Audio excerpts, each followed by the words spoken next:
बहुत बहुत धन्यवाद। बहुत सुंदर ढंग से कार्यक्रम संयोजित किया भाई संजय शर्मा ने, आदरणीय सुधा सिंह जी ने, डॉक्टर ज्ञानेंद्र पांडे जी ने बड़ी मेहनत की, तब जाकर के इतना बढ़िया कार्यक्रम हो पाया। और ये सौभाग्य है हम सब लोगों का, हम लोग बाराबंकी से हैं, लखनऊ में कार्यक्रम हो रहा है, फिर भी पूरे हिंदुस्तान से यहाँ पर लोग एकत्र हैं। ये बड़ी बात है। एक बार आप सब लोगों की मैं उपस्थिति को नमन करता हूँ, प्रणाम करता हूँ, और इनके भगीरथ प्रयास को प्रणाम करता हूँ कि कहाँ गाज़ियाबाद है, कहाँ दिल्ली है, सब लोग यहाँ पर आ गए, ये बड़ी चीज़ है। और साहित्य के लिए आप लोगों ने इतना काम किया। निश्चित है कि हम सब लोग साहित्य के सेवक हैं, हिंदी के सेवक हैं। आइए,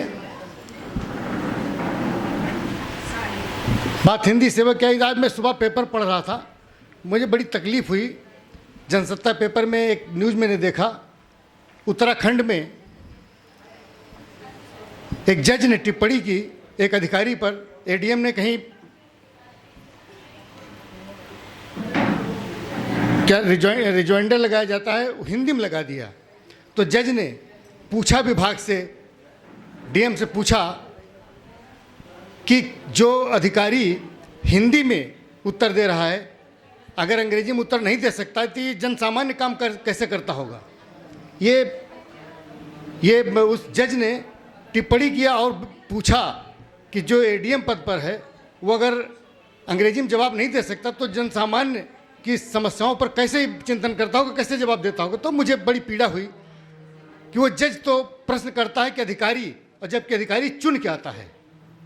अधिकारी अपनी योग्यता से आता है कि उस पद के लिए क्या योग्यता होनी चाहिए, उस योग्यता को डिजर्व करता था, उसने फाइट किया और संघर्ष किया, परीक्षा पास किया, तब वहां तक पहुंचा। और उस जज से पूछा जाए कि तुम किस योग्यता से वहां पहुंचे, तो कोई आपको इसका जवाब नहीं मिलेगा। हम लोग सब धोखे में हैं। हम लोग सब हिंदी की सेवा कर रहे हैं, लेकिन हिंदी के जो सबसे बड़े टांग खींचने वाले लोग हैं, इस ध्वनि विस्तार यंत्र से हल्के शब्दों का इस्तेमाल नहीं होना चाहिए, अन्यथा ये सब लोग गद्दारी करते हैं देश के साथ। हम इतने बड़े पद पर बैठे हैं, हमको उस भाषा में सुनने की, समझने की क्षमता होनी चाहिए। अगर हम हिंदी में बहस नहीं सुन सकते, हमारा वकील हिंदी में बहस नहीं कर सकता, और हम समझ नहीं सकते एक जज के रूप में, और जबकि अपेक्षा पूरे हिंदुस्तान हिंदी भाषी देश है, इसलिए पूरे हिंदुस्तान की अपेक्षाओं पर हम खरे नहीं उतरते हैं तो क्या इस सीट पर बैठने लायक हैं हम? तब यह प्रश्न उठता है कि हमारे इन जजों की जो नियुक्ति होती है या तो परिवारवाद पर होती है। आपके केवल पीसीएस प्रांतीय जो जज बनते हैं, पीपीएस, वो क्या बोलते हैं इसको, पीसीएस जे जो बनते हैं, उनमें तो योग्यता निर्धारित है, लेकिन जो हाई कोर्ट का जज बनता है उसके लिए कोई योग्यता निर्धारित, उसके लिए केवल परिवार होना चाहिए। आपके परिवार का कोई व्यक्ति जज था कि नहीं था, ये उसका एक मानक है। मुझे बड़ी पीड़ा होती है कि हिंदी को लेकर के ऐसे लोग टिप्पणी करते हैं। आइए, एक पीड़ा थी हिंदी को लेकर के। हम सब लोग हिंदी के सेवक हैं। आज कोई दिल्ली से यहाँ पाए हम हिंदी की सेवा करने के लिए, और आज़ादी के बाद अंग्रेजी को तो हमने भगा दिया, और आज भी हम हिंदी पर विश्वास नहीं कर पा रहे हैं कि हमारी हिंदी देश को आगे ले जा सकती है, जबकि विकसित जितने राष्ट्र हैं वो सब अपनी भाषा में बात करते हैं। तब मुझे अपनी बात यहाँ से प्रारंभ करनी। आइए, थोड़ा सा मैं माइंड शांत करता हूँ। लेकिन ये टिप्पणी उस जज की मुझे अच्छी नहीं लगी, लेकिन बहुत खुल करके, चूंकि अपना परिवार, बहुत खुल करके मन से भी निकाला जा सकता है, अन्यथा हम न्यायिक प्रक्रिया पर उंगली उठाते हैं, कल हमको जेल हो जाए। अब तो कुछ भी कहने की स्वतंत्रता जो है वो दिखावटी है। अब अभी एक पंक्ति आपके बीच में 1-2 मिनट पढ़ता हूँ। आइए, मैं आप सबकी गरिमा में उपस्थिति को प्रणाम करता हूँ। और सही बात कहने के लिए बहुत लोगों ने कही थी कि हम कभी हैं, अगर हम नहीं कह सकते तो कौन कहेगा। उस जिम्मेदारी के निर्वहन करते हुए हमको अपनी बात सामने लानी चाहिए। हम कभी हैं, हम लाते हैं। ये जिस जज ने जो भी कहा है, इसको मैं लाऊंगा, धीरे धीरे लाऊंगा। ये मैं आपको भी संकेत कर रहा हूँ कि कहीं पर आपको लगे कि अनपेक्षित टिप्पणी हुई है तो उसका जवाब साहित्यिक भाषा में होना चाहिए। उसका जवाब गाली गलौज में नहीं, बल्कि साहित्यिक भाषा में होना चाहिए। आइए, मैं ओज का कवि हूँ और सब आप लोग साधक हैं, निश्चित है अच्छे अच्छे विषयों पर आप लोगों ने रचनाएं लिखी हैं। अब वरिष्ठता के नाते इन्होंने बुलाया तो मैं क्या संदेश दूं? वही है कि ज़्यादा से ज़्यादा लिखना चाहिए। ज़्यादा से ज़्यादा हम लिखेंगे तो उनमें कुछ न कुछ उसमें अच्छी रचनाएं आ जाएंगी। गोस्वामी तुलसीदास ने 16 ग्रंथ लिखे, हर ग्रंथ आज समाज में नहीं है, लेकिन एक ग्रंथ निकल आया रामचरितमानस, जिसकी वजह से तुलसीदास है। हर रचनाकार अपनी सारी रचनाओं की वजह से नहीं जाना जाता है। आपने लेखनी उठाई है, आप लिखते रहेंगे, कोई न कोई रचना ऐसी आपके मुंह से, आपकी लेखनी से मसारदे निकलवा देंगी जिससे आप अमर हो जाएंगे। इसलिए बराबर आपको लिखना चाहिए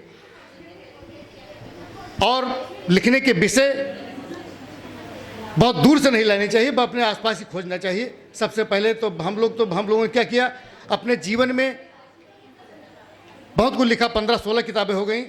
हमने अपने ज़िले का इतिहास लिखा, अपने अवध क्षेत्र के महापुरुषों को लेकर के प्रथम स्वाधीनता संग्राम का मैंने गद्य में तो मिलता है, लेकिन प्रथम स्वाधीनता संग्राम का मैंने प्रबंध काव्य के रूप में एक वर्णन किया, जिसमें ऐसे से पुरोधा, ऐसे से योद्धा जो थोड़ा हाशिए पर थे, जो मुख्य धारा में थे उनको भी लिया, लेकिन उनको हाईलाइट करने की कोशिश की जो थोड़ा हाशिए पर थे।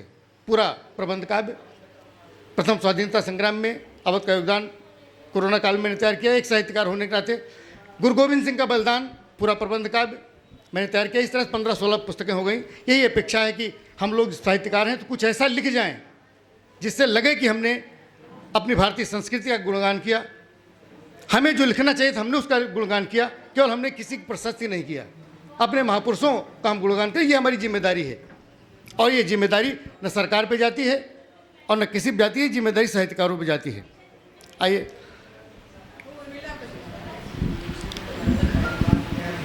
मैं प्रार्थना की 4 पंक्तियाँ पढ़ता हूँ कि प्रार्थना करता हूँ ईश्वर से, हे प्रभु स्वरों में धार आए तो धारा की शान बन जाए। स्वरों में धार आए तो धारा की शान बन जाए, कभी जय गीत बन जाए, कभी जय गान बन जाए।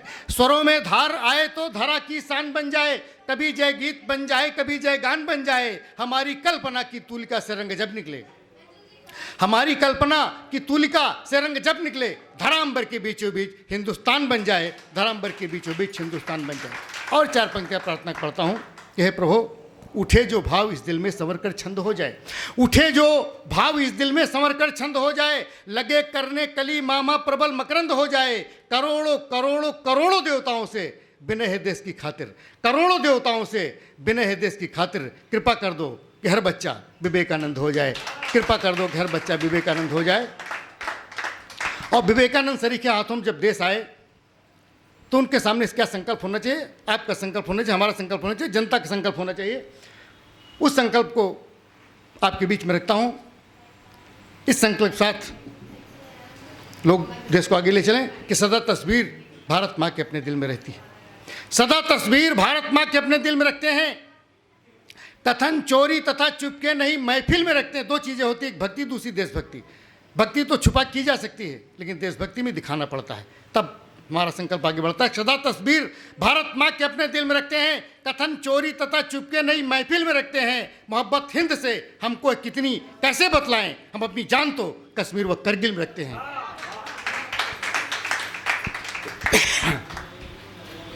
आप क्या करी थी? अच्छा, एक रचना हमारी है, मैं वीर रस का कवि हूँ। कोई वीर रस की रचना उठाऊंगा, चाहे सुभाष चंद्र बोस उठाऊं, चाहे सरदार वल्लभ भाई पटेल उठाऊं, या गुरु गोविंद सिंह का बलिदान उठाऊं, तो कम से कम 10-12 मिनट 15 मिनट चाहिए। इसलिए ऐसी रचना न पढ़ के एक छोटा सा गीत पढ़ता हूँ, जबकि गीत मैं मंचों पर नहीं पढ़ता, मंचों पर केवल दहाड़ता हूँ, क्योंकि गला हमारे पास है नहीं। और इस समय तो थोड़ा सा कान के साथ मैंने कुछ दुस्साहस कर दिया, तो दवा डालता हूँ तो हमको अपनी ही आवाज़ नहीं सुनाई देती। फिर भी मैं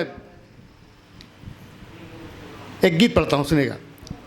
भगवान राम 4 भाई हैं, चारों की उनकी अपनी जो पत्नियां हैं, उनके माध्यम से जो संस्कार निकलते हैं, जो हमारे भारतीय संस्कृति में आधार बनते हैं पूरे भारत के जनमानस के लिए, सुनेगा। चारों भाइयों की पत्नियों का भी नाम ध्यान रखिएगा, नहीं अगर ध्यान में आता है तो हमारी रचना में आपको मिल जाएंगे, सुनेगा। बहू में बेटी नजरवाए, क्या होना चाहिए कि बहू में बेटी नजरवाए, ननद भाभी पर इतराए, बहू में बेटी नजर आए, ननद भाभी पर इतराए।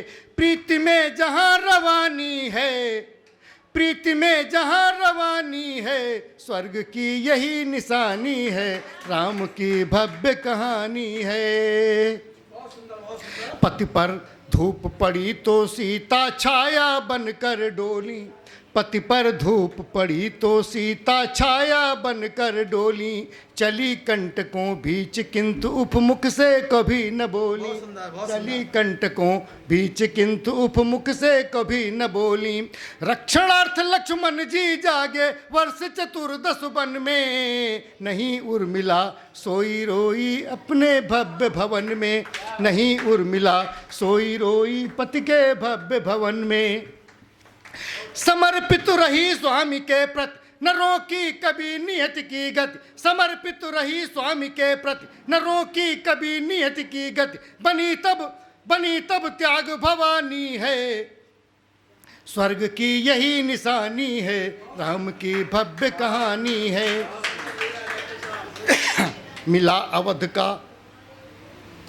अवध का राज्य भरत ने खुद कर दिया तिरस्कृत, चरण पादुका के प्रभाव से नगर किया अनुशासित, चरण पादुका के प्रभाव से नगर किया अनुशासित।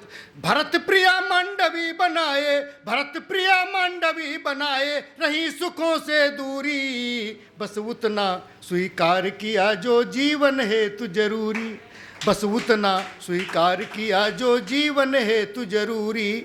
भीड़ में रहकर एकाकी दिखाई मर्यादा झांकी, भीड़ में रहकर एकाकी दिखाई मर्यादा झांकी। जहाँ हर मानव दानी है, स्वर्ग की यही निशानी है, राम की भव्य कहानी है। और रचना का अंतिम बंद। त्याग और बलिदान परीक्षा में शत्रुघ्न कमतर, त्याग और बलिदान परीक्षा में न शत्रुघ्न कमतर। मिली चुनौती जो भी सम्मुख किया सामना डटकर, मिली चुनौती जो भी सम्मुख किया सामना डटकर। भरत प्रिया मिली चुनौती जो भी सम्मुख किया सामना डटकर। पति को प्रियतम प्रियतम कहना, प्रियतम प्रियतम पति को कहना श्रुति ने छोड़ दिया था। बहिर्मुखी हो गए मनस को अंदर मोड़ दिया था, बहिर्मुखी हो गए मनस को अंदर मोड़ दिया था। जहाँ पर खेल न होता हो कभी मन मैल न होता हो, जहाँ पर खेल न होता हो कभी मन मैल न होता हो, वहीं पर लक्ष्मी यानी है, स्वर्ग की यही निशानी है, राम की भव्य कहानी है। बहू में बेटी नजर आए, ननद भाभी पर इतराए, प्रीति में जहाँ रवानी है, स्वर्ग की यही निशानी है, राम की भव्य कहानी है। बहुत बहुत धन्यवाद। मैं पढ़ता हूँ, मेरी ही आवाज़ लगता है कि हमको हमारे कानून वापस हो रही है, हमको बाहर की आवाज़ नहीं सुनाई देती, क्योंकि दवा कानून जब पड़ जाती है तो वो दिक्कत महसूस होती है। बहुत बहुत धन्यवाद।